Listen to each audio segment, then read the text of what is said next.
Hello, and welcome back to episode 7 of Inherited Will, a One Piece podcast. My name is Thomas. And I'm Jordan.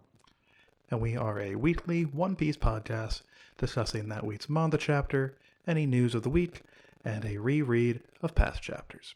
This week we'll be covering manga chapter 1004 and rereading manga chapters 69 through 81. Anything you'd like to say, Jordan, before we begin the manga discussion? No, I think we are going to jump right into the manga with the cover page of just some good lads eating some good treats. I'm a little scared for Chopper, but otherwise it looks delightful. Yeah, I have to assume for the health and safety of the people involved here that the Rumble Ball candy does not have the same effect of the actual Rumble Ball. Otherwise, I think a lot of them are probably as good as dead. Maybe they're not actually eating them. I suppose they could not be. They do have a lot in their cheeks. Yeah. No one spooked them or they might swallow. That's no good. Moving on to the actual chapter. Chapter 1004, entitled Millet Dumplings. Here we go. On page 1 here, we have Your Girl and Mine, Speed, the horse smile fruit user, handed out what she claims are recovery boosting and power enhancing little millet dumplings. She says that Queen made them, but you and I and the rest of the world know that that is a dirty lie. Yeah, and she's got such a trustworthy face. I see why they all were so excited. Are you referring to her normal face or her having a good time horse face? I want you to take a guess. I'd rather not. Let's see here.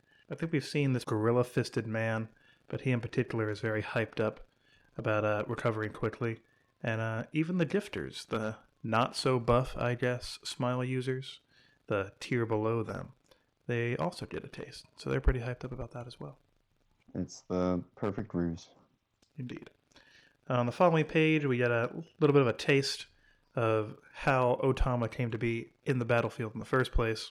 Apparently, after she got booted away from the proper crew, she went and complained to Speed here, who said, "No problem, I've got you. I've got a boat. Let's go right now." And on the way, she took the time to pull out a whole bunch of dumplings out of her face so that they can turn the tide of battle in their favor. She's obviously exhausted, but she has put her all into this, and, well, I mean, it pays off immediately. It does. Now, I don't think the specific breakdown of how many of Kaido's roughly 30,000 people are smile users, but I would say most, at least a reasonable chunk of those, right? Do you think she pulled out enough dumplings to really turn the tide of battle, if that is the case? We see on these pages here that she's got at least several bags worth. That's a pretty sizable pile there in front of her at the bottom of the page. But several thousand? I don't think that she got close to being able to turn all of them, or even enough to turn the majority, but enough to change the tides in certain places, which can work to great effect. We see the start of it in this chapter. That's true. You think that they're just going to turn the tide in terms of their numbers in strategic spots to hopefully aid the overall flow of the battle. Yeah, I think it's what makes sense. You keep building a force little by little until you can kind of just roll. Here's hoping that works out for him. Now, before we go on to the next page here, I wanted to talk to you in brief about what you feel the ethical complications of Otama's power here actually is. Because it's I know it seems to be intended just for animals, but even so, this is basically just mind control, right? It is. It doesn't feel great. It doesn't seem 100% right. But at the same time, these are bad people originally. So should we really feel bad for them? They're bad people being mind controlled into being good. That's something. That's still... Okay, so we don't know what it's like for them. We do always see them, frankly, pretty happy. So it's not apparent that they are in pain or struggling in any way. That could just be part of the side effects, you know? Indeed. I think this one panel flashback from Speed here is the only like little bit of insight into what they've been thinking throughout all this, and it's just she's remembering some events that happened, and that's all we get. Yeah. Yeah. All I'm saying is this is a little bit concerning, but we're just going to move on with the story and pretend as though it is totally fine. But we got our eyes on you, Tama. Don't abuse this. We'll see if she can hold to that. Yeah, hopefully. On the following page here, we find out that she, before arriving, had 3 specific Smile users already. Speed, of course, we already knew. Gazelle Man, and I believe this Scorpion Man's name is Daifugo, one of the wardens from Udon. Yeah, she made some good choices. 2 extremely fast people seems to be working out for her quite well. And Daifugo can walk on the wall, so like they've got mobility down. Yeah, no one say that he's not a useful guy. And he's also a headliner. I think Speed is as well. So in terms of power, they're like among the higher end of Kaido's crew as well. Mm-hmm. So all the underlings are already going to trust them, and their task suddenly becomes pretty trivial.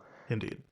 As we see on the following page here, Gazelle Man's just literally going around shoving things in people's faces, as is Daifugo, avoiding people's attacks and grabbing people, shoving Dango into their smug, greedy faces, and having a good time while doing it. Right. Always smiling. What a good guy, then, Daifugo. Let's just forget about all the terrible things he's done in the past. He would like you to. On the following page here, as predicted, even though we've been predicting it for like 4 weeks straight, we finally end up correct this time. We are flashing to one of the Straw Hat fights this week. That's exciting. Frankie shows off some pretty big feats right from the start. He catches Sasaki's horn with one hand and then proceeds to flip him. Like this battle bot of his it's doing pretty good. Indeed, General Frankie is no joke. Now we see a little bit higher on the same page before he grabs the horn that he tries a gunshot attack General left on him first, but that doesn't seem to faze him very much. But being tossed around, that's a different story. That's what Triceratops would be kind of the best against. Mm-hmm. Their neck is very protected. That's kind of their thing. I didn't know you knew so much about dinosaurs, Jordan. Well, no. I wouldn't say I know a lot, but think about their one well, okay, I guess they have the horns as well. But their defense is that big, hard frill. I don't know if that's exactly what it would be, but I'm sure there's a technical name for it, but I'd call it a frill. Yeah, exactly. For us non-dino people. I wish I knew more about dinosaurs. Maybe the Beast Pirates will make me do some research. Maybe. I've thought about it a couple times. But yeah, I guess he is using that frill to block the explosions up in that first panel over there. Yeah, he charges right at it. He's not worried. He's prepared for that situation. Good old Sasaki putting in work. But like you said, he gets tossed into the wall, but he just gets back up, and he's rushing at him again. Tanky man. Yeah, and Frankie was ready to do something. It looks like he's got his shoulder popping open. I think that's like some sort of rocket launcher move. Right. Then pretty quickly, he's got, 4, 5, 6 people pulling him down? Yeah, that's no good. He wants to shoot rockets, but alas, these gifters that are holding him down are no scrubs. Reasonably strong lads. Yeah, but Frankie's got his own reasonably strong lads right behind him. Tricky lads. Start running at him. Frankie, help us. We're being chased by all these people. Then it turns out, surprise, they are allies. Go help Frankie, our minions. Look at how many there are already behind them. So many. They've been putting in the work already. On this page, I tried to look closely and try and find like the weirdest looking out of these gifters that we see. And I think the ones that take the cake, probably in the panel over here, where you see the Wolfman in the front, where it's revealed that that army is actually on their side. Okay, yeah. The man whose lower body appears to be an entire panda. Mm-hmm. And then to the left of that guy, the man whose head is covered by a well, I'd like to call it full size, but it's much larger than your average chicken. And then, not very clear on what's going on with the man beneath him. The one who's like legs, he's like basically a centaur. His legs are a sheep, but also his head. Yeah, he's a little bit more advanced. I think the crocodile guy deserves a special call out because he's got a croc head, and then right below that, human head, human arms. Indeed. Coming out of the lower jaw of the croc. That's fun. All very fun, boys. I'm sure Oda has a great time like designing these people every week. Oh, yeah, he gets to go wild. He always seems to one-up himself with a new monstrosity on every chapter. It's beautiful. These guys indeed help Frankie get free from the other gifters that are holding him down, and he manages to dodge Sasaki's latest charge. Just enough of a distraction to really get him the edge there. Indeed. Jordan, do you have a guess for roughly how big General Frankie is? I don't know, like 12 or 13 feet? My goodness, how incorrect you are. He is roughly 42 feet tall. 13 meters. 42. Indeed. Quite big for a robot. But then you take a look at this page where he's dodging Sasaki. And it's kind of hard to tell if we don't know like exactly how far away he's dodging from. It looks pretty last second, so I would think that they are pretty close to one another. I would guess that Sasaki has got to be at least 2 times as tall as the Frankie bot, putting him approximately 80 to 100 feet tall. Yeah, Frankie looks like he's about the size of the frill. Like, that's only the head-on size as well. That's not even counting sort of the profile. Indeed. We know that Triceratops are like longer than they are tall, for sure. Yeah. Yep. So Sasaki in dinosaur form is a very large creature by the looks of it. Intimidating. I would run if I saw him coming, and he's so big I would have a reasonable head start.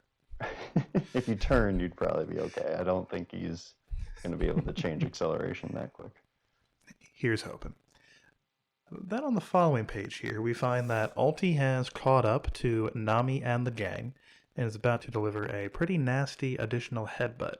But Nami manages to catch her with a Thunder Lance Tempo, the same move that she used to take out Khalifa back in the Enies Lobby arc. Yeah, Ulti was predictable and paid the price. Nami had seen what she's done before, knew to expect a jump, and set up an attack nicely for it. Indeed. Unfortunately for Nami, and she even acknowledges it here, that lightning blast isn't going to be enough to permanently take out Ulti, and then comments that she's going to need stronger lightning. That's foreshadowing. You think so? It's gotta be. Well, it makes sense that Nami would want that. She knows she's had a taste of it, and it was a huge power up for her. But why would Oda bring it up if not to be like, hey, you guys, hey, watch out for this? Now, it could also just mean that Thunderland's tempo is perhaps not her strongest move. Maybe she does have an attack that can already produce stronger lightning that she just didn't have an opportunity to use because it requires setup time or something. Could be. She's also been pretty badly beat up by this point. She has a bandage on her forehead, but I don't think that quite covers what's happened. Indeed. Presumably that bandage is there because she already took one of Ulti's hockey-infused headbutts. So, while she looks more or less fine, she's got to be more beat up than she's letting on here. Same with Usopp, though, right? Wasn't he on the receiving end of a few attacks as well? Indeed. I think this is true, but I'm pretty sure this was one of those instances we saw like a X-ray of Usopp's skull being cracked right by one of the headbutts. Yeah. So I don't know if bandages are going to be quite enough to patch that up. No, but he's still pulling out the moves. I can't imagine it would be easy to slingshot some squishy millet dumplings into people's mouths. Accounting for the Indeed. aerodynamics of something that seems so doughy has got to be difficult. No doubt. And it even looks like here he launches 3 of them at once into 3 separate people's mouths. That's very impressive. Usopp's no joke. That's why he's here. He does that, and then they keep on rushing along, doing what they do. I assume they are now leaving the confrontation between Frankie and Sasaki to go help somebody else in a similar dire circumstance. You see on the next page that Frankie kind of figured out what he needs to do here. He saw that the frill protected from strong left, so Frankie decides to create an opening for himself by kicking the Triceratops in the jaw to expose a softer underbelly, and really lays into it after that. Turns out Frankie was the dinosaur expert all along. Right, I should ask him about it. Should send him an email. He'll respond. Then on the following page here, we're catching up with your boy and mine, Sanji, having been caught by Black Maria after their scuffle, I guess you could call it. Yeah, definitely. I like Scuffle. That works. He seems to have taken out all the men that were in Black Maria's care here. But all the women, as expected, are totally fine, and they even seem to know that he's unable to hurt any women. So either they gathered that through reputation, or perhaps they just figured it out because he wasn't attacking them. Yeah, the evidence is laid right before them, but they probably also had pretty good intel. Black Maria here seems to have been tasked by Kaido to capture and torture information out of Robin. So their plan for Sanji here is for him to call for help through this lady's face. Not very clear how that's a thing unless there's a devil fruit power involved. But apparently by speaking at this girl with the eye thing on her, on the paper on her face, it'll be heard throughout the castle. And then supposedly gonna let him go if he calls for help from Robin. That's got to be a devil fruit, right? I mean, right after this, we see that the human siren kind of goes off saying that she's found the Akazaya 9. So, like, it seems as if whoever has these masks is sort of acting like a security camera type thing almost. It does seem that way, and it's either some sort of weird tech. I mean, you can see, like, the first one that we see in Sanji's room. She's, like, playing with her ear or something, and it's going beep. So maybe it's technology involved, but I'm inclined to think it's probably devil fruit related. Right. Speaking of that panel specifically, right there, that person actually doesn't seem to say anything. It's just an ellipse in a bubble going towards them, right? Mm-hmm. And right after, Sanji has sort of a thought bubble with a question mark. Oh. They've already been talking about Robin. Doesn't that person with the mask kind of look like Robin? Kinda. I mean, the hair is certainly very similar. And can't Robin make full clones of herself now? She sure can. Do you think that could be something? I think it certainly could be. You know, there was another girl who kind of looked like Robin in the room that the CP0 agents were hanging out in, if I recall correctly. Oh, really? Indeed. There was like a half-page spread, I believe, of them sitting there chatting. And on the right, you could see a girl in the background that looked a lot like Robin. So maybe Robin's already got, like, clones spread. And this could be one of them. That's what I'm starting to think, because, like, it's immediately after Black Maria says to call for Nico Robin, and then it centers on her. I just feel like the evidence, it stacks up. I'll be so interested to see if this leads immediately into Robin's fight. Now, I'm not totally convinced her being the focus of that panel is evidence towards it. I mean, Black Maria does say there, speak to this girl here and your voice will carry. So I feel like they kind of had to show what they were talking about. Otherwise, we, the audience, would be pretty confused about what on earth she's talking about. But I think all the other things you said, for sure, could be hints. That's fair. That's true. Fair. But it seems like Black Maria was given this task because, Robin's the only one that can read the poneglyphs, and now they're getting serious about finding the One Piece and all that. So she goes into pretty morbid detail about what their plans are for her. They're going to mutilate her limbs to incapacitate her. Joke's on them, she has infinite. And only when they're done, however many years that takes, they're going to kill her. Either they plan to get her to teach them how to read the poneglyphs, or just gather a whole bunch of them up and hope that she's telling the truth. But it definitely seems like it's going to be poneglyph related. Yeah, it's what makes Robin stand out, for sure. Now, this clearly is setting up a confrontation between Robin and Black Maria, right? That seems to be what all the signs are pointing to, whether or not that masked girl is her or not. No doubt. Agreed. So I had like a little... This is kind of like my hope of how this goes down, like how we actually get Robin from point A to here, assuming that that girl back there is just some chick with a mask, right? Or just a clone, maybe. But anyway, continue. Sorry. The obvious thing you would think is that Sanji isn't going to call her, right? Sanji's going to try and protect Robin by not calling her and just deal with the situation himself, right? But I think it might show a little bit of growth on Sanji's part if he does speak to her through the masked lady, somehow indicates to her that he's in trouble, but in code or something indicates it's a trap, not just like deliberately draw her into what is clearly a trap.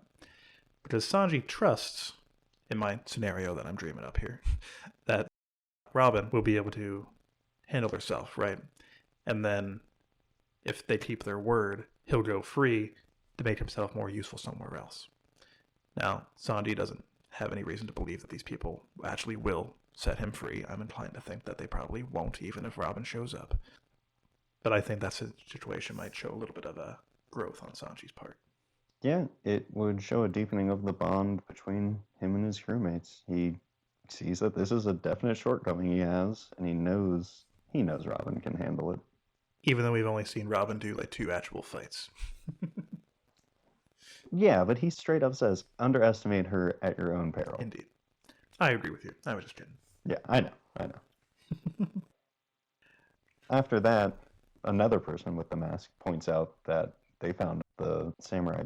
They seem to be close to Black Maria, which is convenient for King, who's busy with what? We don't really know, do we? Last we saw King, he had just been bypassed by Marco. Well, only kind of. I think that was the panel when Marco was like tossing Zoro to the roof. Mm-hmm. So presumably he's dealing with Marco right now, along with Queen. But we're not shown that again. I find that interesting. We don't see Queen again. We don't see Marco. He doesn't mention anything. He just says he's busy. Well, what else would he be busy with if not with Marco? I mean, everyone else is, aside from like Brooke and Robin and a couple other people, more or less accounted for, right? That's true. That's a very good point. Anyone buff enough to be able to go toe-to-toe with King is accounted for at the moment, I think. Yeah, I think you're right. But could be something else. I'm not sure what Marco would have been popping off to do. Maybe he went back out front to help Carrot and Wanda deal with Parasparrow. Yeah, there seems to be sort of a grudge there. Yeah, it's like kind of the long time kind of number one of Big Mom's crew. You would think he would have had a number of interactions with Marco in the past. I'd love to see more interactions there. They're a good matchup. It's got to be some sort of history. But like you said, Kane's too busy to deal with the samurai himself, so Black Maria has volunteered to go do it. So even if Robin does come to try and help out Sanji, Black Maria probably won't even be there. point. She'll be nearby, so maybe Robin shows up and takes care of the sort of weaker ones around, and then Black Maria comes back, or who knows? I think it's strange that they would set up like Black Maria's plan is for Robin to come to her because Sanji's going to call her, and then immediately be like, "Just kidding, I'm going somewhere else now." Well, she would have a pretty easy time of taking out 9 critically wounded people and 1 mystery person. Yeah, I guess maybe the plan is she'll go real quick, deal with that mess, come back, and then Sanji will call Robin for her. Maybe that's the intent as far as she's concerned. Yeah, we'll see maybe next week even. Well, sorry, not next week, next chapter. Indeed. Sanji here is concerned about Kinemon at least, and is begging her not to go kill him. But don't think she's going to heed his pleas. No, I'd be pretty surprised. Then on the following and last page here, we see the treasure room. There are apparently 10 people in there, which is 1 more people than the Red Scabbards. Someone's in there trying to help save the samurai. Do you have any guesses on who that might be? I've been thinking about this pretty much all day. My first instinct was to say Hiyori, Yep. right? Yep. Like, who else would be there that would want to help out these 9 people in particular, right? But Hiyori's situation isn't the same as Tama's, right? Where Tama was told, no, you're too weak or whatever, stay here with whoever's there to babysit you. Hiyori actively said, it's not good to get emotional before a battle. I'll see them after the fact. That was her own decision to not be involved with the fighting herself. Mm-hmm. So I think it would be strange if that was her call and then she just changed her mind once the fighting began, just decided to go anyway. How would she even have gotten here? Yeah, that would have been a challenge. So it might be Hiyori, but then you consider, okay, if not Hiyori, who else, right? Then you look at the picture of the silhouette down at the bottom there in the final panel. And my first thought was that the little hanging thing was an earlobe, right? That's what it looks like to me. Would you agree? I thought first maybe a bandana, sash type thing, or maybe hair. I thought maybe hair too, and that's what led me to Hiyori, but now looking at it, I really feel like it's an earlobe.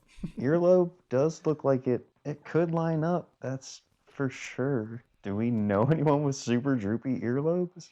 We know 2, one of whom has been actively involved in this arc. His name is Fukuro Kuju. He's the head of the ninja force, the Oniwanbanshu. Okay, yeah. Oh, the man with the tall head. Yeah, that guy. But that guy also has a beard. Yep. So this guy, it's kind of hard to tell because that thing coming out of his chin, maybe that's a weird looking beard.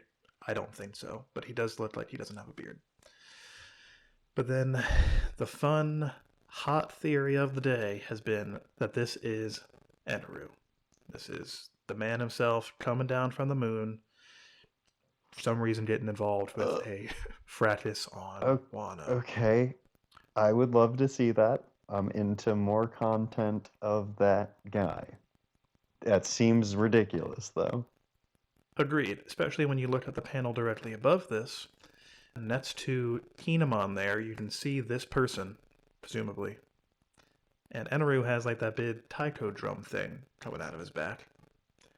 So unless he's had that removed by the people of the moon... Yeah, unless he had some work done, for sure. But that's, I don't know if I would call that the popular theory. It might just be a meme, but I have seen people try to claim that it is Eneru. That's pretty good. I have my doubts about that, but I don't know. I guess my official guess is Hiyori. Yeah, Hiyori makes sense for sure. I don't really know who else it could be. But if it is Hiyori, how did she know to go to the treasure room shortly after the conflict began? Why is she specifically here? Right? Mm-hmm. So I don't know. Yeah, I don't know. I got nothing. Agreed. That pretty much wraps up the chapter itself. There is going to be a break next week, first one in a little while. The next chapter hits February 28th. Yeah, we'll get there when we get there. Anything else you wanted to say, manga chapter related, speculation or anything before we move on to the news? I think I hit all my points in our discussion already. Sweet. That brings us into the news segment. Two fairly brief pieces of news this week, especially compared to last week. The first bit is that the first set of Wano Vivre cards are set to be released in Japan on April 30th. So we'll be getting some, probably, some juicy new bits of character info around there. Usually they're out a couple days before. People get them early and translate them. But we will cover that when they come. Do you know what the Vivre cards are, Jordan? Roughly. I've never looked for them, but if I came across them, I would read them, yeah. They're just like little cards, like fun collectible things they put out in Japan that have like information about the character that's on the card. We've gotten some fun details about characters from them. Like I believe the fact that Ace had Conqueror's Hagi was detailed on the card. I believe people were going crazy for a little bit because it didn't mention anything about Crocodile having any hockey. You know, just a lot of fresh things to speculate about based on what's going to be on those cards. But again, April 30th, Japan. We'll cover them when they come. And the other bit is I just wanted to get a quick reminder, since we're getting pretty close to the deadline, that the popularity poll, the worldwide one, is ending in 2 weeks on midnight, February 28th, Japan time. So get those votes in while you can. The URL, for those who have forgotten, is onepiece100.com/en for the English site. And of course, there will be a link to that in the description as well. I think when I checked earlier today that in North America, Yamato, Hancock, and Nami were the new hot characters for today. So that's pretty fun. Wow. Wildly different. Indeed. My, how those things change. But that's all I got for the news. Anything you want to comment on before we move on to the reread segment? No, that's pretty cut and dry stuff. All right, take it away. So, like you said earlier, we're doing chapters 69 to 81, and there was a few things that I noticed in here. One was that when Arlong's sort of backstory, I guess, was being gone through, they compared him to Jinbei as being equal at some point. I don't know what point they were talking about, but for Jinbei to have already been peppered into the story and for the power levels to be set at that point, like going back, that lends Arlong a lot of, not necessarily credibility, but It certainly does build him up as a threat in the moment. yeah. It kind of makes him look like a chump when you consider that Jinbei is like really fucking strong. And Arlong here, comparatively, got bopped by beginning of series Luffy. So that's, pretty embarrassing for him. Right. And also maybe for past Jinbei from the Fishman Island flashback, if you consider, okay, supposedly these two people were roughly equal in power at some point. So I would guess that at this point, Jinbei is roughly equal in power to early series Luffy, which doesn't make him look very impressive. Right, that's what I was sort of wondering about. So, okay, so he and Arlong were crewmates for a while. Indeed. See, that almost doesn't seem to add up. When did Fisher Tiger die? Certainly prior to the events of the series. It was when Hancock was still a child, because it was during the raid on Mary Joie that they were liberated. It was in that raid by Fisher Tiger, and that's when he died. So like 10, 15, maybe 20 years ago? Okay. I don't remember how old Hancock is. Okay, so probably what happened is that Arlong obviously branched off and started doing his own thing, and then got very comfortable and kind of stagnated. He stayed at the same level for a long time, it would seem. Yeah.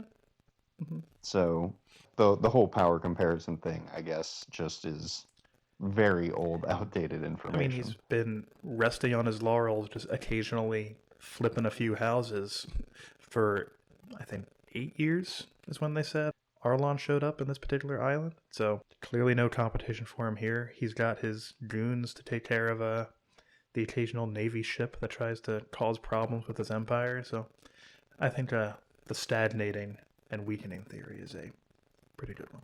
On sort of the topic of power, I wanted to point out that here, after Zoro has been destroyed by Mihawk, and he hasn't had any medical attention or anything since then.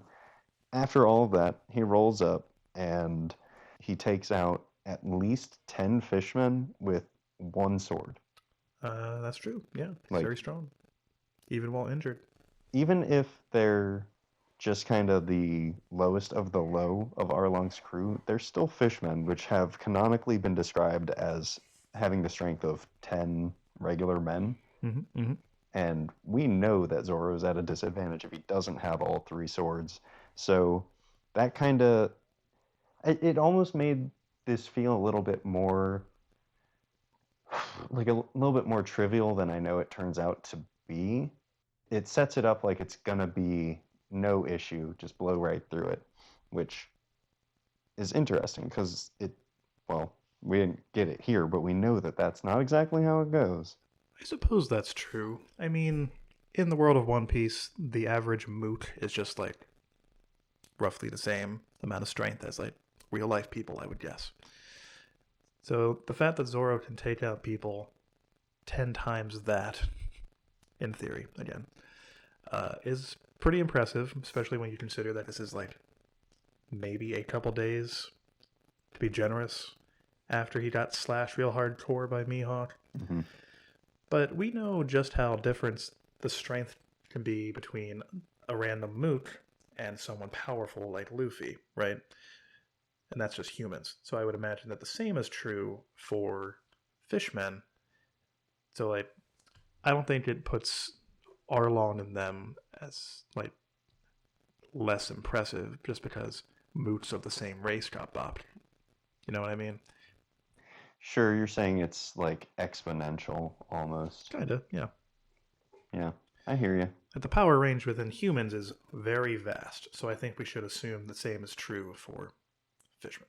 Well, yeah, we get a taste of that here. We see the, I guess, Manta Ray and the Kisser and Hachi do some serious damage to the Navy with no effort at all. So, like... Oh, yes.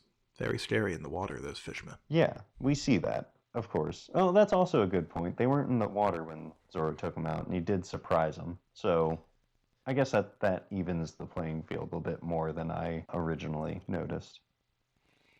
And other than that, the only sort of, like, standout thing for me was that even though Nami saved that little child's life when she first was walking up to the compound, she still assaulted a child she did not know. Hardcore assaulted a child. I suppose that's true, but you gotta think about it from Nami's perspective. She's been living a lie, basically, for 8 years or whatever I said before, however long Arlon's been in town. She's not gonna, like, show mercy on a child when, for all she knew, Arlon or whoever could have been watching, when she's so close. Like, this close. You can't see, but I'm doing very tiny space between my fingers right now. That's how close it is to being able to buy back her village. Oh, so, I know. I just, like I said, even if she did save this child's life because, like, she knows everything that's going on, even if she did, like, I don't know if you've ever watched Brooklyn Nine-Nine, but it's like, cool motive, still murder. Cool motive, still child assault. It is a throwback to her own past as well, because Belmare would take that path with her. So, like, it all makes sense, but I was just like, dang, I didn't think about that. That's brutal. I know she's got this huge weight on her thinking she has her goal within reach, but I just felt bad for the kid, that's all. I feel more bad for him that his parents were recently murdered, but you're right. The Nami thing is also pretty bad. Well, yeah, it's all bad. This kid, he's nobody, but it's messed up. like it sort of normalizes the Straw Hats to a certain degree because it shows that not everyone with these tragic backstories becomes someone. You know, it's sadly very commonplace in this universe, and only I guess, the cream of the crop end up rising. You know. Pretty much. It's not easy being a random nobody in the world of One Piece. No, no, not at all. So, what did you think while you were reading through these 10 or so chapters? I had a couple things I wanted to talk about. I think I touched on this a little bit, maybe not last week, but the week before, sometime when we were discussing the Baratie arc.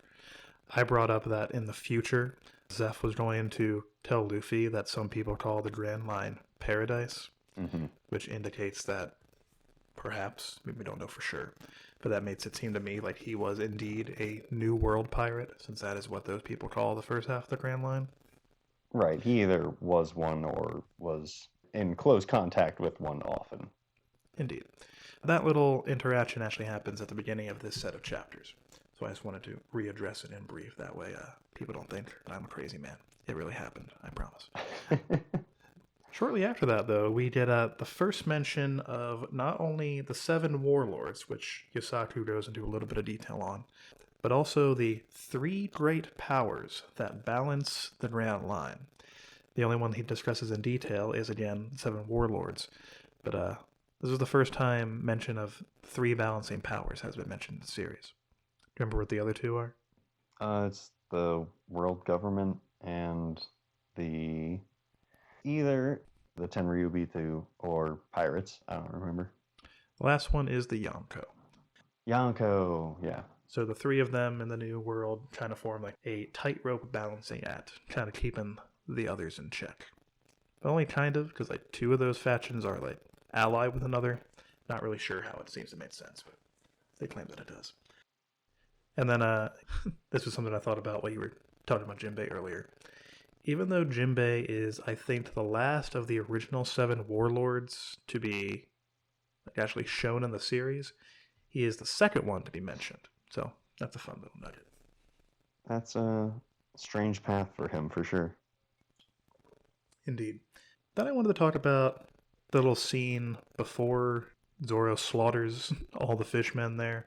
The bit of an interaction he had with Nami before he actually got taken to that prison cell. Where he jumps into the water?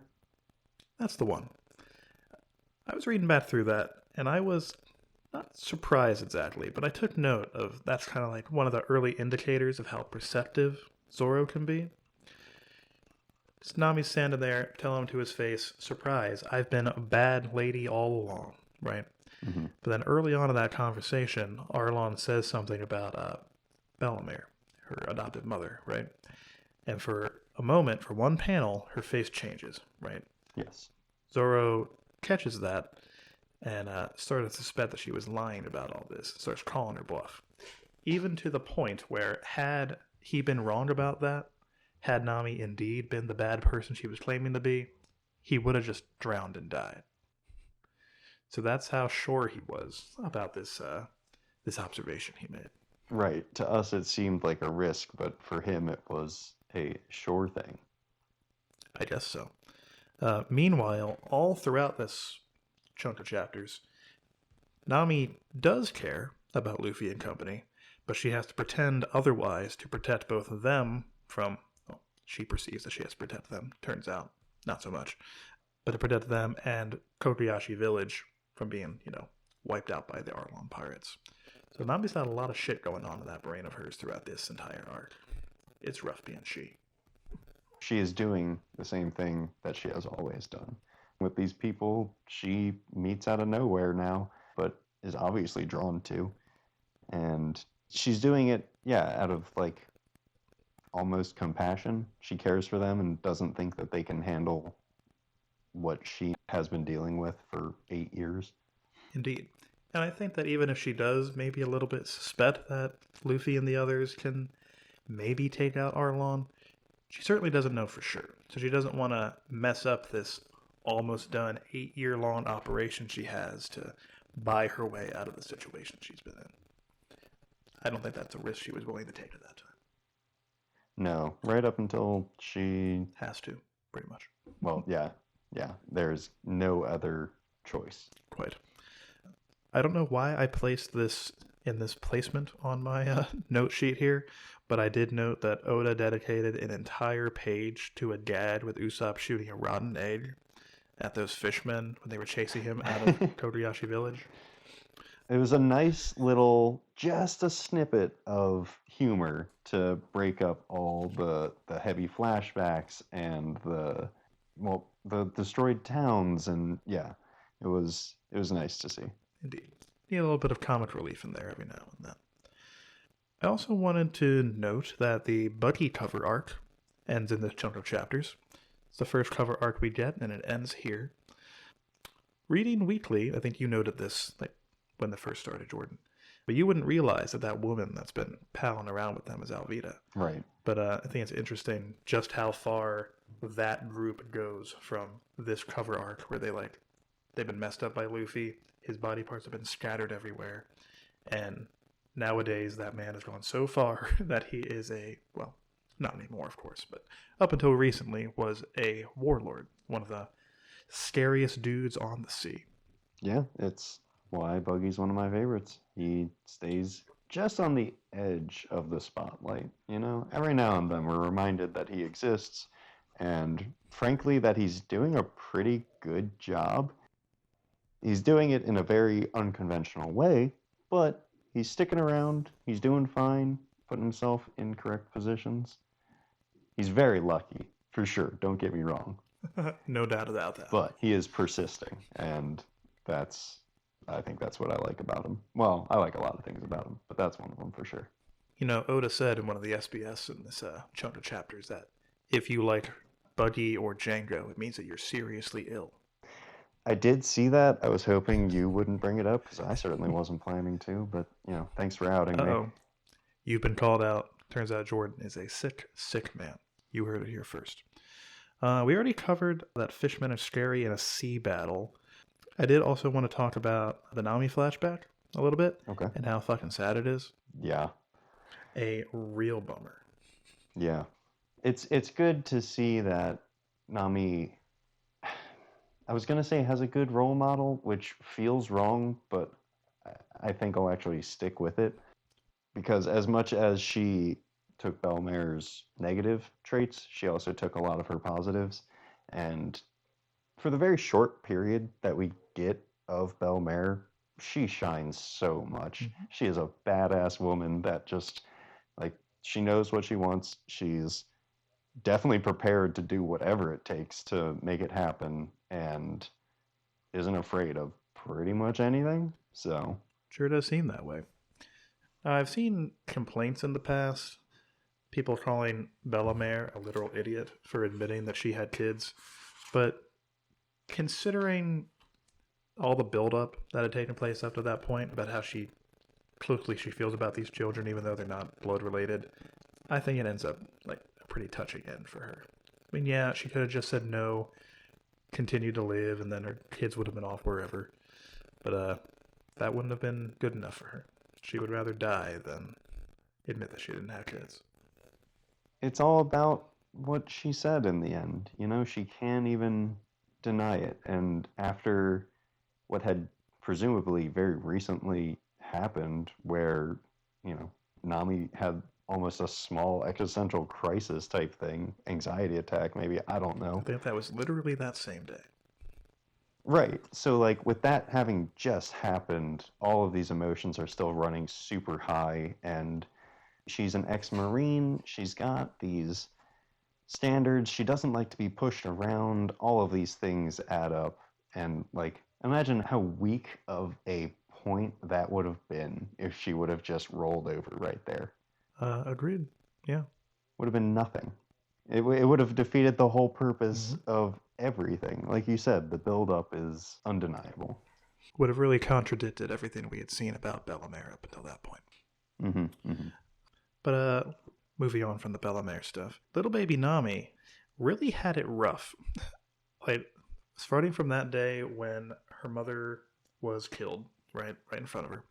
That girl had to lie and be hated by everyone she knew and loved in order to stop them from being literally murdered by this terrible, terrible fish man. At 8 years old, she had to behave like this. She was abused right from the get-go. They saw that she had a pretty special talent, and they saw that they could easily take advantage of that, and they took it to the extremes. It is the worst. Indeed. Speaking of Arlon the scumbag, let's talk about that guy for a hot second. Terrible man Arlon, right? You know him, we hate him. Mm-hmm. He made a promise to Nami on that day 8 years ago, saying, hey, you worked with me without a fuss. You earn up 100 million berries. I don't care how long it takes. Just bring 100 million berries to me, and I will let you have Kokoyashi Village, right? I'll leave or whatever, and I will leave that particular village alone. Nami spends the next 8 years gathering up that cash. She now has 93 million berries. She thinks that one more voyage is going to be enough to get the extra 7 million berries to buy back her home, and then she won't have to worry about Arlon or anything again. Something that she's had to be concerned about for like half of her life at this point. All of her like young adult life for sure. Then she accidentally lets slip when she shortly arrives back from being out with the Straw Hats that she almost has enough. She mentioned it in brief. Arlon hears it and he takes note as he sends his Navy goon, Nezumi, I think his name was, to take that money. Technically speaking, Arlon never broke the deal. You and I know he basically did. Mm-hmm. Nami is also of that opinion. But Arlon's opinion is, technically I didn't, but even if I did, what are you going to do about it, right? Yeah. I could kill you right now, and you wouldn't be able to do anything to stop me, right? Mm-hmm. Mm-hmm. 8 years of enduring between both Nami herself and the people of Kokoyashi Village, falling apart instantaneously. And the people she's been trying to protect are marching to their deaths to free her, right? So after that, it's been revealed that Genzo and the others knew pretty much all along that Nami's been working for them. They also know now that Arlon basically broke his deal, so they would rather fight and die than continue to be, like, put under his heel any longer. Pretty messed up, that Arlon guy. Makes it very easy to hate him. Yeah, I was kind of amazed that the town had survived as long as it did when I really thought about it, because the amounts that he's asking for are ridiculous. Like, he had to go into it expecting to completely ruin these people. He's never cared about them. Yeah, no doubt. He doesn't. Every human is like an ant. Right. This was like all of it was part of his plan from the start. He would have found a way to make sure that Nami stayed with him. He just happened to have the convenient connection of Izumi in the government to do a convenient bad lie to get her money. Like, yeah, he's awful and continues to just be full of abuse. Indeed. Fuck that guy. But those circumstances do lead us into one of the coolest moments in One Piece so far. The moment where Luffy puts a straw hat on Nami's head and finally says that he is going to help her. Luffy, from the start of this arc, when he first arrives on the island, and even before that, when he first hears that she's still on the boat, never stopped trusting Nami even for a second. But all this time, he wasn't interested in her bad story. He just knows that she's actually on her side. And was just waiting all this time for Nami to finally ask for his help. He, of course, says, yeah, of course, I will help you. And Zoro, Usopp, and Sanji are just waiting there, right off screen, pretty much, for the go-ahead from Luffy, because they do know Nami's backstory now, and they, of course, are motivated to help. They start heading down to Arlon Park, where Johnny and Yosaku are blocking the villagers, because they know, they also overheard the story, and what just happened with Nami as well. And they're blocking the villagers because they know the Straw Hats are going to come. And this set of chapters finally ends with, certainly the climax of this chunk of chapters, perhaps the arc itself, with Luffy breaking down the door to Arlon Park, ready to fucking rumble. Possibly the coolest thing I've seen in all my life. Yeah, it's a heavy-hitting series of moments, for sure.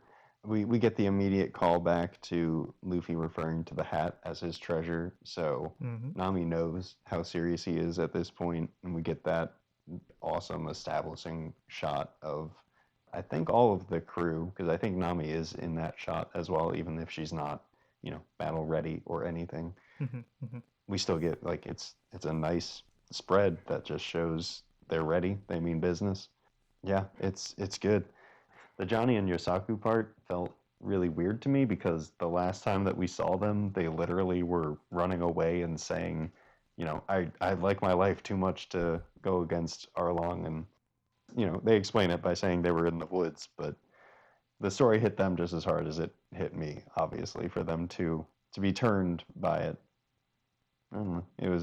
It felt strange to me, but I suppose so. But I yeah. mean, like, those guys have been, like, kind of talking a big game all this time. Kind of been similar to Usopp in that they're cowardly, but only to a point, right? Hmm. That they might say, "Oh, I'm scared, gonna run away," but I'm pretty sure that right after that they just hid in the woods because they also were interested in what Nojiko had to say about Nami, and it touched them, and they were willing to put their lives on the line for it. So yeah, I guess you could view it as strange, but I do not. I think it's fairly natural. If nothing else, they are not thinking it through. Like, they should have realized that they could team up with the crew to increase their chances, but instead they decided to go ahead and do their best, which, Didn't amount to much. yeah, it was sad for them. It was really good for the villagers because without Johnny and Yosaku being there, they also probably would have walked into their demise. So Indeed. I'm glad it happened, but they weren't thinking. It was certainly foolhardy. This is kind of like if you go on Reddit or something, see people be like, "I've been watching or reading One Piece for a little bit, but I'm not like really feeling it just yet. At what point do you think I should like give up on the series, right?" And pretty much everyone is like, "All right, read or watch up through Arlong Park, and if that doesn't really grip you, particularly that scene that we were just discussing, Hmm. you're probably not going to like the rest of the series. It's probably not for you." Right. I think that's a good way of thinking about it. Indeed. Now, I am, of course, of the opinion that all of it is good, even prior to this. But I can kind of understand how people would think that this early stuff is kind of slow up until Arlong Park. This is where One Piece starts going, again, in my opinion, from pretty good and really takes off on the Arlong Park stuff. Oh yeah, it ramps up here, and I don't know if that ramp has even ended to this day. And I'm sure we will discuss that ramp further when we get to future arcs. Anything else you have to say before we go ahead and wrap up this episode? No, nothing on these reread chapters. Okie dokie. Again, the next chapter comes out February 28th. That means the manga will be on a break next week, which brings us into our little announcement that I guess we're making. Since we have dropped the anime discussion segment, that kind of leaves us in a weird place of not knowing what to do with the podcast on weeks that the manga is on a break, like next week. We are considering a couple different options. We think we might just take a break on those weeks, perhaps. Maybe like fill in the gap that would have been filled by the manga discussion for that week with another discussion topic, maybe that viewers send in or something. But we are currently undecided. Probably put out something on Twitter or something when we have made a decision, certainly before an episode would go up next week. But if you guys have any suggestions about what you want us to do on those break weeks, if you have any ideas or preferences about discussion topics, that kind of thing, go ahead and email us at inheritedwillpodcasts, plural, at gmail.com, or you can leave a comment down below. Yeah, right on. All right. And with that said, we're going to go ahead and wrap up. We will talk to you guys maybe next week, maybe the week after. Yeah, talk to you all later.